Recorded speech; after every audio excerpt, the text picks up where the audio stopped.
No fue casual la creación de la sociedad antiesclavista en Inglaterra, como no fue casual que en esas mismas fechas se crease un cinturón sanitario con los traficantes de Liverpool. El motivo no era humanitario, precisamente, sino estrictamente económico. Liverpool se había convertido en el principal puerto esclavista, pero las actividades estaban dando pérdidas más que importantes. Desde 1763 hasta 1778, los comerciantes de Londres evitaron toda conexión con los traficantes de esclavos de Liverpool, convencidos de que el tráfico de esclavos ocasionaba pérdidas. Entre 1772 y 1778 se dijo que los negociantes de Liverpool perdieron 700.000 libras. De 30 casas importantes que dominaban el tráfico de esclavos desde 1773, 12 habían ido a la bancarrota hacia 1788.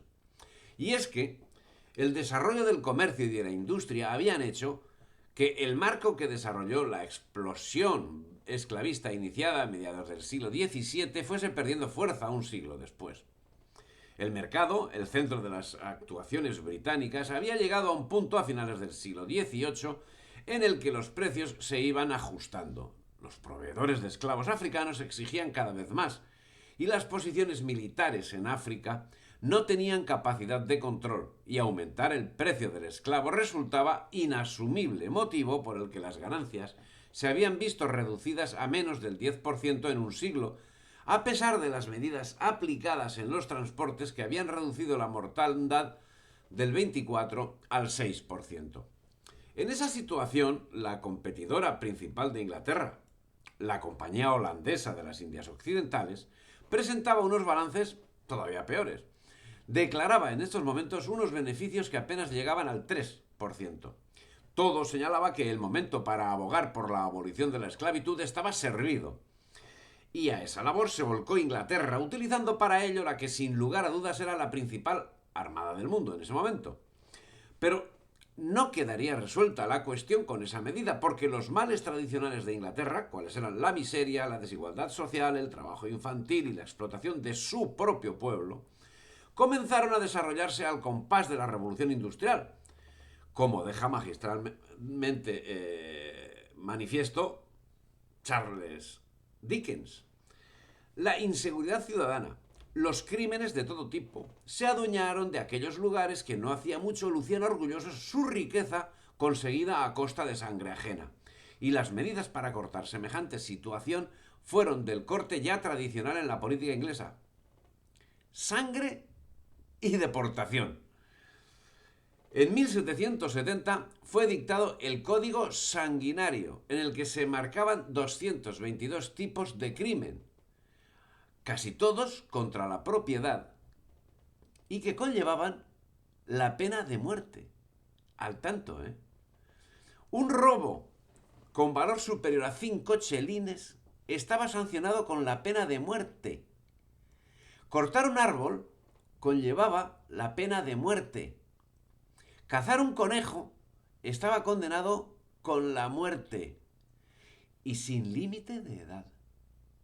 Así, Michael Hammond, en su hermana Anne, 2 niños de 7 y 11 años fueron ahorcados por robo. 2 niños de 7 y 11 años en Inglaterra en el año 1770.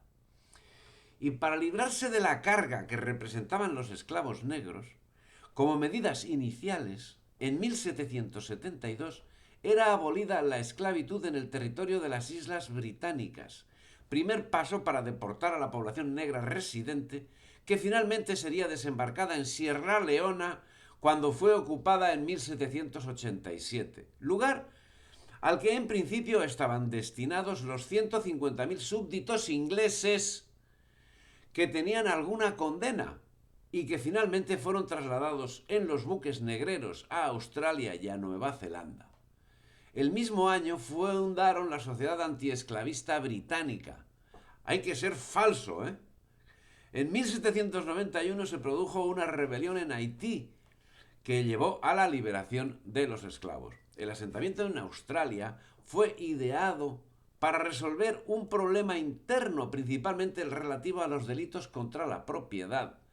En lo fundamental era una alternativa a la horca de ladrones o a la construcción de cárceles para presos.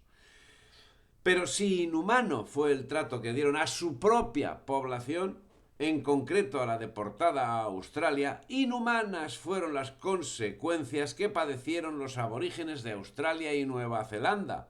Al respecto señala Niall Ferguson: que los reincidentes fueran torturados de manera sistemática en tales lugares era una nimiedad en comparación con el modo como fueron tratados los pueblos aborígenes o indígenas de Australia, que llegaban a las 300.000 personas en 1788. Como ocurrió anteriormente con los indios americanos, estos también fueron víctimas de la plaga blanca.